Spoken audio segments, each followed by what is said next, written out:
Doctor দেখানোর উদ্দেশ্যে গত বুধবার সকালে মিরপুর 12 নম্বর থেকে বের হয়েছিলেন এক নারী। গন্তব্য ছিল রাজধানীর শ্যামলী। রাইড শেয়ারের মাধ্যমে মোটরসাইকেল ভাড়া নেন তিনি। চালকের নাম শাহপরান।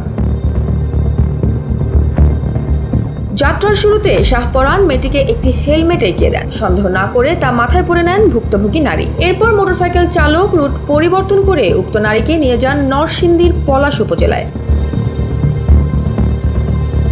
পুলিশ ও পরিবারের ধারণা, হেলমেটের ভেতরে ছিল কোনো রাসায়নিক দ্রব্য, যার কারণে মেয়েটি স্বাভাবিক চিন্তা ও প্রতিক্রিয়া ক্ষমতা হারিয়ে ফেলেন।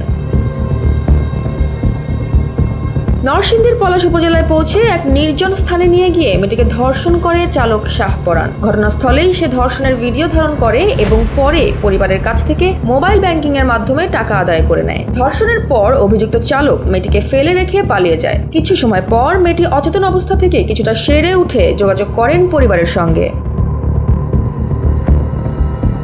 পরিবার তাৎক্ষণিকভাবে 999-এ ফোন করে। এরপর প্রযুক্তির সহায়তায় অভিযান চালিয়ে কেরানীগঞ্জ থেকে অভিযুক্ত শাহপরানকে গ্রেফতার করে পুলিশ। প্রাথমিক জিজ্ঞাসাবাদে সে ধর্ষণের কথা স্বীকার করে। পরে আদালতে 164 ধারায় স্বীকারোক্তিমূলক জবানবন্দি দেয়। র্যাব জানিয়েছে, এই ঘটনায় হেলমেটের ভেতরে নেশাজাতীয় কিছু ছিল কিনা তা ফরেনসিক পরীক্ষার মাধ্যমে নিশ্চিত করা হবে। এই ঘটনা রাজধানী সহ সারা দেশে নারীদের চলাচলের নিরাপত্তা নিয়ে নতুন করে উদ্বেগের তৈরি করেছে। নিরাপদ যাত্রার নামে যদি কেউ এমন ভয়ঙ্কর ফাঁদ পাতে, তবে প্রশ্ন থেকে যায়, সাধারণ মানুষ কোথায় নিরাপদ? Joya Hasan, NPB news.